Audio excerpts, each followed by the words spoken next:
Sekarang kita sambung ya hadis yang ke-42 karena dekat ya dan tidak terlalu panjang hadisnya. Hadis tentang amalan yang pertama kali dihisab. Diriwayatkan dari Abu Hurairah radhiyallahu ta'ala anhu, sahabiyun jalil, sahabat yang mulia Abu Hurairah radhiyallahu ta'ala anhu. Ia berkata, "Sami'tu Rasulullah sallallahu alaihi wasallam yaqul." Aku mendengar Rasulullah sallallahu alaihi wasallam bersabda, "Inna awwala ma yuhasabu bihil 'abdu yaumal qiyamati min amalihi salatuhu." Sesungguhnya amalan yang pertama kali akan dihisab dari seorang hamba pada hari kiamat adalah salatnya. Fa in saluhat faqad aflaha wa anjah. Kalau salatnya baik, maka dia akan beruntung dan selamat. Wa in fasadat faqad khaba wa khasir. Kalau salatnya rusak, maka dia akan celaka, dia akan gagal dan merugi. Fa in intaqasa min faridatihi syai'un. Kalau ternyata ada kekurangan dari salat fardunya, qala Rabbu azza wa jalla, maka Allah azza wa jalla berfirman, ini hadis kuncinya di sini. Unduru hal li abdi min tatawwu'in. Para malaikat, lihatlah hambaku ini, apakah dia punya amalan sunnah? Fayukammalu biha, maka sempurnakan amalan fardunya dengan amalan sunnahnya. Man taqasa min faridati, dari amalan fardunya. Thumma yakunu sa'iru amalihi ala dzalik. Kemudian akan diperlakukan yang sama amalan-amalan yang lainnya. Hadis ini adalah hadis yang diriwayatkan oleh Imam At-Tirmidzi. Imam At-Tirmidzi meriwayatkan hadis ini dalam sunannya nomor 413. Lafaz ini milik Imam At-Tirmidzi. Diriwayatkan pula oleh An-Nasa'i dalam sunannya nomor 465 dan Ibnu Majah dalam sunannya nomor 1425. Hadis ini derajatnya adalah sahih li ghairihi menurut Syekh Albani rahimahullah taala dalam Sahih Targhib wa Tarhib nomor 540. Hadis sahih li ghairihi adalah hadis hasan, aslinya adalah hadis hasan yang jumlahnya banyak, yang saling menguatkan, sehingga karena banyak dan saling menguatkan derajatnya naik menjadi sahih li ghairihi, sahih karena yang lainnya. Aslinya hasan, dan hadis dikatakan hasan ketika terpenuhi semua syarat hadis sahih. Sanadnya bersambung, perawinya siqah, semuanya terpenuhi pokoknya, kecuali hafalannya perawi ada yang kurang, sehingga turun menjadi hasan. Turun menjadi hasan. Nah, nanti ketika jumlahnya banyak, naik lagi menjadi sahih. Tapi sahihnya menjadi sahih li ghairi. Karena sahih ada dua, ada sahih li dzatihi, memang secara zatnya dia sahih, dan ada sahih li ghairi. Sahih karena yang lainnya. Yang jelas hadis ini adalah hadis yang sahih yang bisa digunakan sebagai hujjah. Baik, dari hadis yang mulia ini, para jemaah rahimani wa rahimakumullah, kita bisa mengeluarkan 4 pelajaran. Tadi 5, sekarang 4, 9 totalnya, insya Allah. Pelajaran yang pertama, salat merupakan amalan lahiriah yang pertama kali dihisab. Salat merupakan amalan lahiriah yang pertama kali dihisab. Salat merupakan amalan lahiriah yang pertama kali dihisab. Pelajaran yang pertama ini terambil dari bagian awal hadis, inna awwala ma yuhasabu bihil abdu yaumal qiyamati min amalihi salatuhu. Amalan yang pertama kali dihisab dari seorang hamba pada hari kiamat adalah salatnya. Jika kita tahu ya, syahadat itu kan ada 5 ya. Syahadat ada 5. Rukun Islam ada 5 ya. Rukun Islam ada 5. Syahadat, salat, zakat, puasa, haji, begitu ya. Jika keimanan seorang murni karena Allah, bahkan dia telah melafadzkan syahadat, jadi sudah beres ya, syahadatnya aman begitu, maka yang akan dihisab berikutnya ya, kan itu kan otomatis ya, ketika dia sudah mukmin berarti kan syahadatnya aman begitu, apalagi dia selamat dari fitnah kubur. Pertama pertanyaan marabuka wa madinuka, tentang nabi ya, intinya tentang syahadat sudah aman. Maka hisab yang pertama kali adalah rukun Islam yang kedua, yaitu sholat.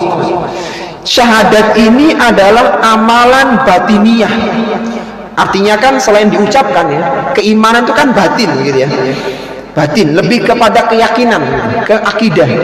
Sedangkan amalan lahiriah yang praktek adalah sholat yang pertama, selain zakat, puasa, dan juga haji. Sehingga amalan yang pertama kali dihisab kalau orang itu imannya sudah bagus adalah sholat.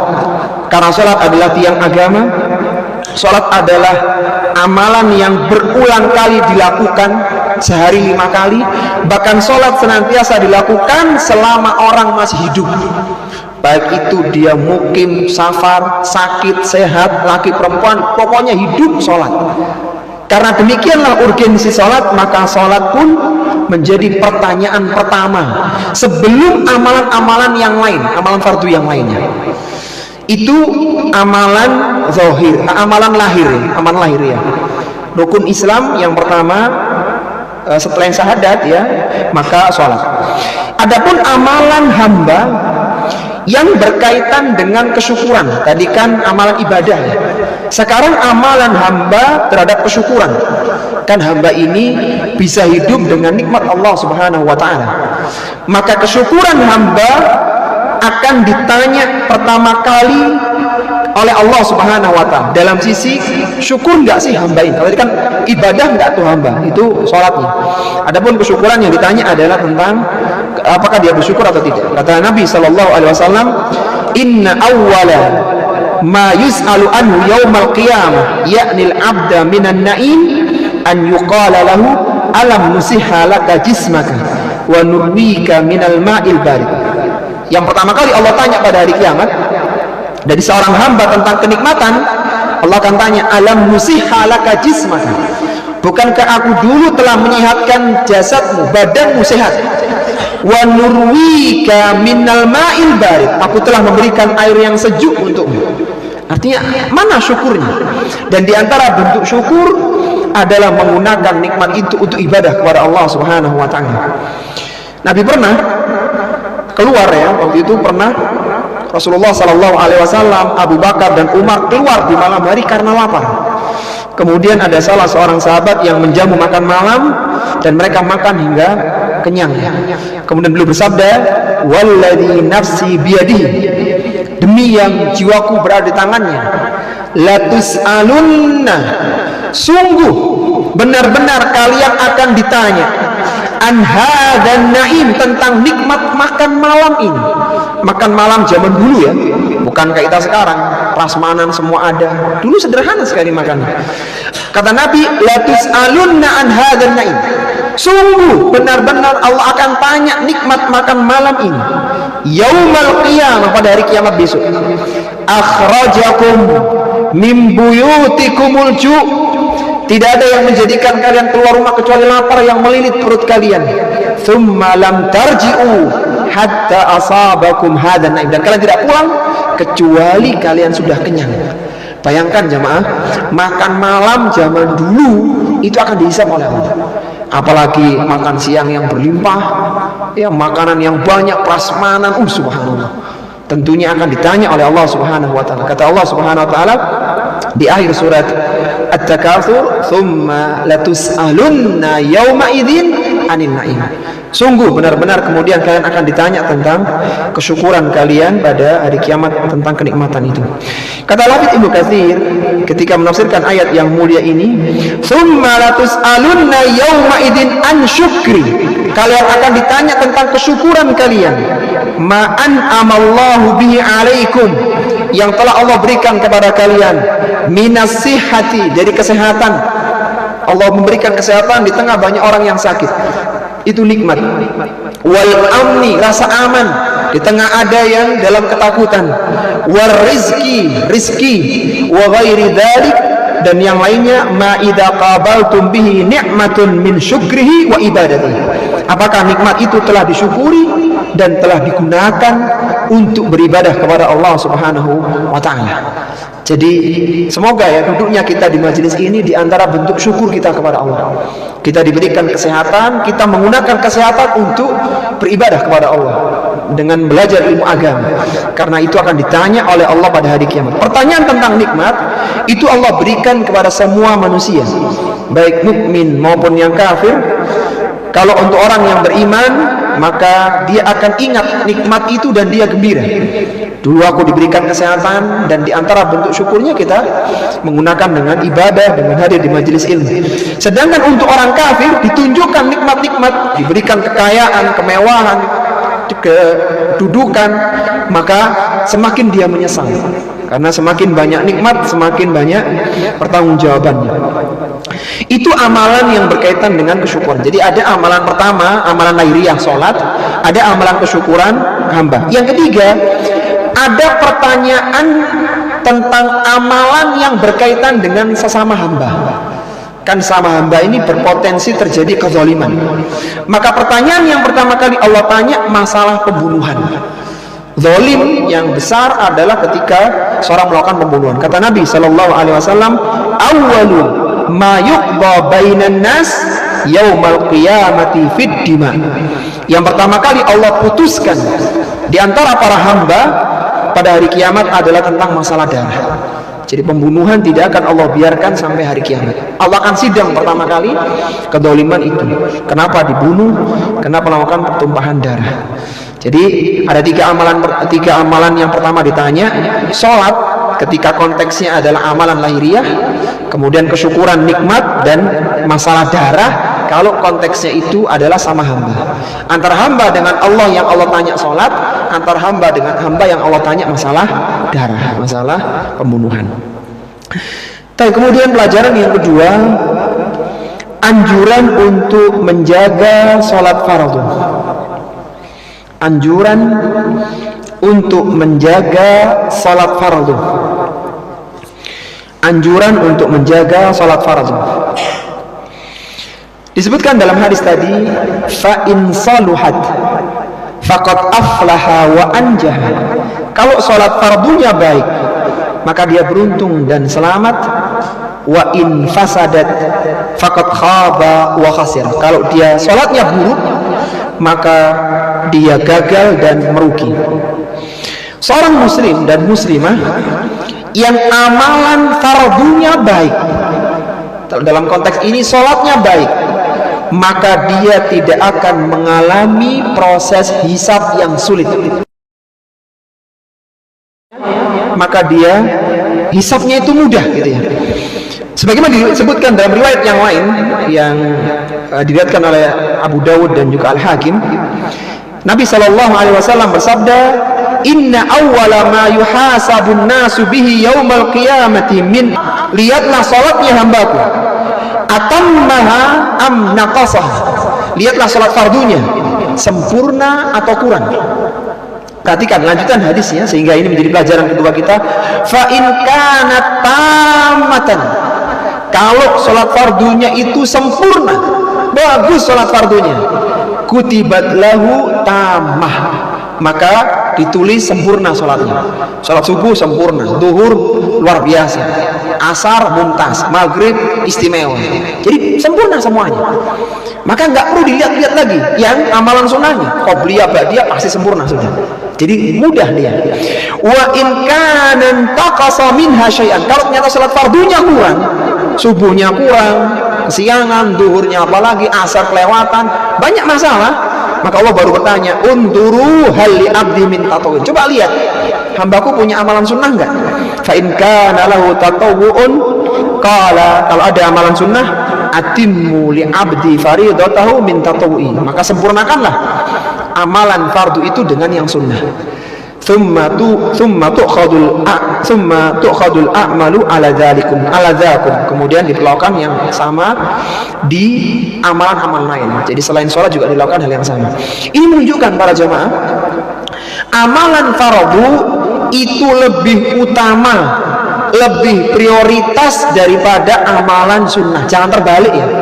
Meskipun tidak disebutkan keutamaan khusus sholat duhur, khusus ya, nggak ada. Keutamaan khusus sholat isya, nggak ada. Khusus ya. Tapi itu lebih utama daripada amalan-amalan sunnah, sholat-sholat sunnah. Sehingga jangan sampai ada seorang muslim keliru mengutamakan sholat sunnah mengalahkan sholat fardu. Dia mengutamakan sholat fajar, terlambat sholat subuh. Dia mengutamakan sholat tahajud, terlambat sholat subuhnya. Jangan sampai ini keliru. Apa kata Al-Hafidz Ibnu Hajar Al-Asqalani rahimahullah ta'ala dalam kitabnya Fathul Bari bisyarhi Sahih Al-Bukhari? Beliau menyebutkan dengan perkataan yang sangat indah supaya orang tidak salah dalam skala prioritas. Kata beliau, man syaghalahul fardu anin nafli fahuwa ma'zur. Barang siapa yang tersibukkan amalan fardu dari amalan sunnahnya. Sibuk yang fardu, nggak sempat amalan sunnah. Kalau ibu-ibu sibuk bayar hutang puasa, nggak sempat syawal gitu ya. Sibuk karena hutangnya banyak, maka sibuk ngurusin yang fardu sampai sunnahnya lewat. Kata Ibnu Hajar, fahuwa ma'zur, maka dia diberikan uzur. Kemudian kata beliau, wa man syaghalahun naflu, barang siapa yang tersibukkan dengan yang sunnah, anil fardi, daripada yang fardu, fahuwa maghrur, maka itu orang yang tertipu. Jadi sibuk dengan yang sunnah, fardunya ketinggalan, keliru. Dari sini ya, terlepas dari khilaf di kalangan para ulama tentang boleh nggak wanita itu puasa Syawal dulu kemudian qadha. Ada ulama, bukankah fardunya itu Ramadan sedangkan Syawal sunnah? Itu satu. Kalau ada seorang muslimah dia punya utang puasa dan dia meninggal dunia, ada waktu dia membayar tapi belum dibayar, dia meninggal dunia, maka yang membayarkan wali menanggung hutang puasa jenazah itu. Tapi kalau sunnah kan nggak sampai wali mendapatkan beban gitu. Antum paham ya? Jadi ada ibu-ibu sudah puasa Syawal, belum puasa fardu, puasa Ramadan. Andai kata meninggal, nanti walinya kena kewajiban mengqadha puasa Ramadannya. Tapi kalau sudah membayar puasa Ramadan, belum puasa Syawal, perlu nggak walinya puasa Syawal kan? Nggak perlu. Kembali lagi bahwa jangan sampai tertipu mengutamakan yang sunnah mengalahkan yang fardu. Karena bisa jadi amalan fardu nggak disebutkan keutamaannya. Ya adalah, tapi nggak semuanya. Tapi yang jelas kita harus tahu, seutama-utama amalan sunnah lebih utama amalan fardu. Seutama-utama puasa Syawal lebih utama Ramadan.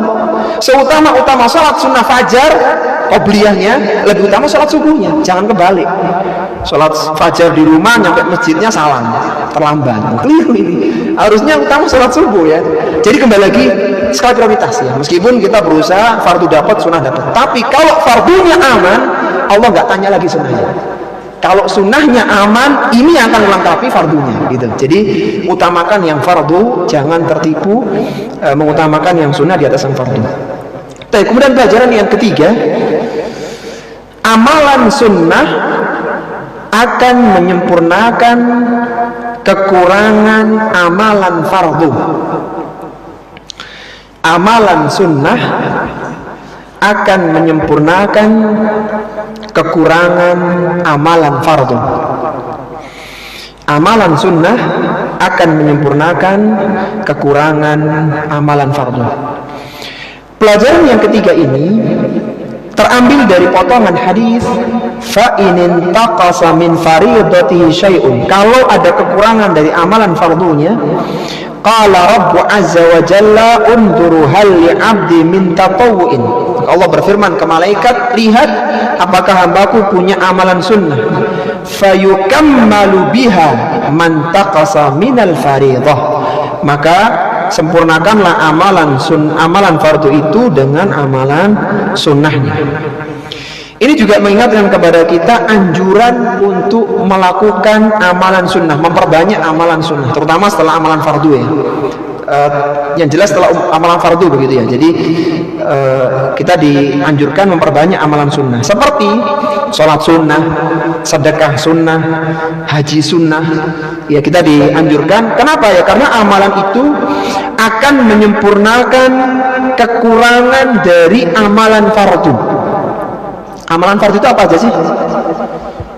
Sholat, zakat, puasa, haji bagi yang mampu. Ada enggak yang fardu lain? Yang fardu lain? Enggak ada. Ini kan empat dari rukun Islam kan? Nah, kita ini selain fokus di yang fardu, anjuran untuk melakukan amalan sunnah. Ya tetap utamanya saat fardu ya. Itu sudah kita bahas. Sholat sunnah, qobliyah, ba'diyah. Kemudian zakat, sedekah sunnah. Puasa sunnah ya selain puasa Ramadan. Haji sunnah ya selain haji fardu seumur sekali ada haji sunnah. Semua itu untuk menyempurnakan, karena bisa jadi satu amalan itu tidak sempurna dalam sisi pelaksanaannya, dalam sisi kekhusyuannya, dalam sisi bacaannya tidak sempurna. Kita ambil contoh sholat saja. Nabi SAW pernah bersabda dalam hadisnya tentang sholat ini. Kata Nabi, innal rajula, ada seseorang la yansarifu, yang dia sungguh telah selesai dari salatnya, wa ma kutiba lahu, dan tidak dituliskan dari salat yang baru dia selesaikan, illa usyru salatihi, kecuali hanya ditulis 1/10-nya, tus'uha 1/9-nya, thumunuha 1/8-nya, subuha 1/7-nya, sudusuha 1/6-nya, khumusuha 1/5-nya, rubu'uha 1/4-nya, thulusuha 1/3-nya, nisfuha 1/2-nya. Kalau kita ikuti hadis ini adalah hadis yang dihasankan oleh Syalbani dalam riwayat Abu Dawud nomor 796. Ini menunjukkan bahwa paling mentok seorang itu dapat setengah dari pahala asli sholat itu. Artinya banyak orang yang sholatnya kurang khusyuk, kurang bagus, bacaannya kurang fasih, macam-macam, kurang lama, macam-macam. Intinya sholat aja banyak kekurangan. Makanya kita butuh sholat sunnah, gitu, sholat sunnah dan yang lainnya. Tapi yang menjadi pembahasan para ulama syura adalah amalan sunnah seperti apa yang bisa menyempurnakan amalan fardu. Kan kita sepakat tuh, amalan sunnah bisa menyempurnakan. Pertanyaannya, sunnah yang seperti apa? Sunnah yang akan menyempurnakan, yang pertama adalah amalan sunnah yang sah. Ya kalau amalan sunnahnya nggak sah, ya gimana mau menyempurnakan? Zakatnya nggak sempurna, sedekahnya riya, ya sedekah pengen dipuji, disanjung, tulis nomor 1 paling gede nominalnya, oh nggak sah ini, gimana mau menyempurnakan gitu loh, ini aja bermasalah gitu. Pastikan amalan sunnahnya sah, itu yang pertama, karena kalau nggak sah ya nggak bisa menyempurnakan. Kemudian yang kedua ada khilaf dalam 3 pendapat ulama. Pertama, amalan yang bisa menyempurnakan amalan fardu, amalan sunnah yang bisa menyempurnakan amalan fardu jika satu kelompok dengan amalan fardu. Jadi sholat subuh penyempurnanya hanya sholat fajar, hanya karena kelompoknya itu. Sholat duhur penyempurnanya qobliyah dan ba'diyah duhur, hanya. Maksudnya kalau ba'diyah asar, qobliyah asar nggak bisa, apalagi isya kejauhan. Jadi pendapat pertama hanya yang sekelompok. Nanti isya sama, kalau isyanya nggak sempurna segera ba'diyah, karena ba'diyah maghrib nggak bisa menyempurnakan gitu. Intinya sekelompok. Kalau puasa Ramadan berarti kelompoknya mana nih? Ikut Sya'ban atau ikut Syawal? Pokoknya itulah sekelompok lah. Jadi yang jelas Arafah nggak bisa kejauhan menyempurnakan Ramadan. Itu pendapat pertama. Jadi dia harus sekelompok baru bisa menyempurnakan dengan catatan sah amalannya. Kemudian pendapat yang kedua adalah amalan yang sejenis. Sholat dengan sholat, puasa dengan puasa, zakat dengan sedekah, sejenis. Jadi kesalahan sholat subuh bisa ditutup dengan ba'diyah zuhur, kan sejenis, sama-sama sholat, karena tadi qobliyahnya ketinggalan, adanya zuhur, nah bisa lah. Pokoknya sama-sama sholat gitu ya. Bahkan sholat subuh disempurnakan dengan sholat isyraq, bisa. Pokoknya sama-sama sholat. Jadi yang sejenis, tidak harus sekelompok. Pendapat yang ketiga adalah yang penting amal solih, meskipun nggak sekelompok, meskipun nggak sejenis. Jadi misalnya sholatnya kurang, sholat subuh kesiangan, ba'diyah dikodok, qobliyahnya dikodok ya, qobliyah subuh itu isyraq kerjakannya, duhur sudah hampir asar, udah mu'alek gitu ya. Jadi pokoknya kurang semuanya lah gitu. Tapi puasanya masya Allah mumtaz, sahurnya pakai kurma bagus. Puasa sunnah ya, itu menyempurnakan sholat. Pokoknya semua amal sholih menyempurnakan. Puasa menyempurnakan sholat, sedekah menyempurnakan puasa, kayak gitu bisa. Tapi itu ada 3 pendapat ya. Jadi sekelompok, sejenis, semua amal sholih bisa. Amal sholih ya, bukan amal yang lain. Mana pendapat yang kuat? Kalau kita lihat dalil yang paling kuat pendapat kedua. Antum lihat tadi, ketika Allah menyebutkan sholat, lihat tatawu'nya. Tatawu' ya kalau kita perhatikan ya tatawu'nya sholat. Jadi kami cenderung amalan sunnah yang menyempurnakan amalan fardu jika amalan sunnah itu sah dan sejenis itu akhirnya. Meskipun ada khilaf ya, ada khilaf. Tapi kalau kita lihat sejenis lebih tepat. Sholat dengan sholat, puasa dengan puasa. Begitu meskipun tidak harus sekelompok. Sehingga kita juga dianjurkan untuk sedekah sunnah, untuk nutup zakat ya. Kemudian sholat sunnah untuk nutup sholat fardu. Demikian haji sunnah untuk menyempurnakan haji yang fardu. Kemudian pelajaran yang keempat, yang terakhir, amalan selain sholat juga akan dihisab. Amalan selain sholat juga akan dihisab. Amalan selain sholat juga akan dihisab. Kita ulang dulu jemaah sebelum kita bahas poin yang terakhir ini, pelajaran terakhir. Apa tadi pelajaran pertama? Sholat merupakan amalan lahiriah yang pertama kali dihisab. Yang kedua, anjuran untuk menjaga amalan fardu. Yang ketiga, amalan sunnah akan menyempurnakan kekurangan amal fardu. Syaratnya apa tadi? Amalan sunnahnya sah dan sejenis ya, sejenis itu yang kita kuatkan. Kemudian yang keempat, amalan selain sholat juga akan dihisab. Iya, jadi jangan berpikir sholat beres, yang lainnya pasti beres. Bentar dulu, ada terusannya di situ. Disebutkan di al-hadits, "Tsumma yakunu sa'iru amalihi ala dzalik." Kemudian diperlakukan yang sama di amalan lain. Jadi nggak berhenti di salat loh. Ternyata amalan lain pun juga dilakukan hal yang sama. Apa maksudnya? Maksudnya zakat, dilihat zakat fardunya, zakat mal, zakat fitri. Kalau ternyata kurang, lihat sedekahnya. Kemudian puasa, dilihat lagi. Kalau puasanya bagus, selesai. Kalau puasanya kurang, lihat puasa sunnahnya. Demikian pula haji, intinya prosesnya sama. Jadi tidak sholat untuk semuanya, tapi masing-masing amalan fardu akan dihisab. Allah berfirman dalam Al-Quran di surat Al-Ghasyiyah, "Tsumma inna alaina hisabahum." Sesungguhnya kewajiban kami menghisab mereka. Jadi hamba itu ketika melakukan amalan dicatat malaikat. Tadi kita bahas hadis 41.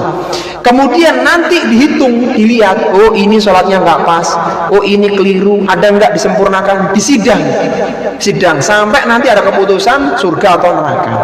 Jadi semua amalan lain itu juga dihisab. Meskipun demikian, ada 70.000 dari umat Muhammad sallallahu alaihi wasallam yang masuk surga tanpa hisab sholat, tanpa hisab yang lain, dan tanpa adab.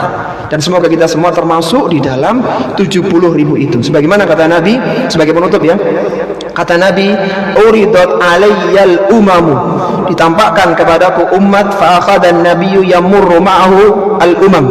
Ada nabi yang punya satu pengikut, wal nabiyyu yamurru ma'ahu nafar. Ada nabi yang punya sekelompok pengikut, wan nabiyyu yamurrul asyarah. Ada nabi yang pengikutnya cuma 11-nya nabinya. Wan nabiyyu yamurru ma'ahul khamsah.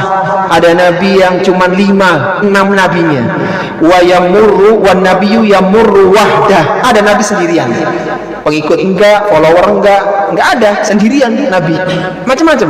Kemudian kata Rasulullah sallallahu alaihi wasallam, "Fa nadhartu fa idza sawadun katsirun." Dan kemudian aku melihat ada sawadun, ada hitam yang besar. Qultu ya Jibril, haula'i ummati. Apakah ini umatku? Kata malaikat Jibril, la walakin dhuru ilal ufuqi. Tapi lihat di ufuk sana, tempat matahari. Fanadhartu fa idza sawadun katsirun, dan aku melihat kelompok yang lebih besar lagi, hitam yang besar lagi. Qala haula'i ummatuka, itu adalah umatmu. Wa haula'i, dan di antara mereka sab'una alfan qaddamahum la hisaba alaihim wala adzab, dan di antara mereka ada 70.000 yang masuk surga tanpa hisab dan tanpa adab, tanpa ditanya sholatnya, tanpa ditanya zakat puasanya, dan tanpa diadab di kubur maupun di neraka. Kemudian qultu walima, kata Nabi, kenapa mereka seperti itu, apa amalannya? Qala kanu la yaktawun, mereka tidak berobat dengan kei. Jadi kei itu besi panas yang dicoskan di kulit, biasanya untuk penyakit kulit, jadi dicos begitu. Wala yastarqun, mereka tidak minta ruqyah. Jadi kalau mereka sakit, mereka melakukan ruqyah fardiyah, ruqyah mandiri, tapi tidak minta di ruqyah orang lain. Wala yatatayyarun, mereka tidak tatoyur. Tatoyur itu perasa sial, ini tanggal sial, ini hari sial, melihat ini nanti ada kesialan. Nah itu nggak boleh, harusnya tafaul, kita ini optimis, ini tanggal baik, ini hari baik, bulan baik, harusnya begitu. Mereka tidak tatoyur. Wa ala rabbihim yatawakkalun, dan kepada Rabbnya mereka bertawakal. Jadi itulah hadis tentang 70.000 yang masuk surga tanpa hisab, tanpa adab. Yang jelas bahwasanya sholat akan dihisab, amalan yang dihisab, tapi ada orang-orang yang tidak dihisab sama sekali. Yang tadi disebutkan kriterianya, dan semoga kita termasuk di dalam 70.000 yang masuk surga tanpa hisab dan tanpa adab. Allahumma amin.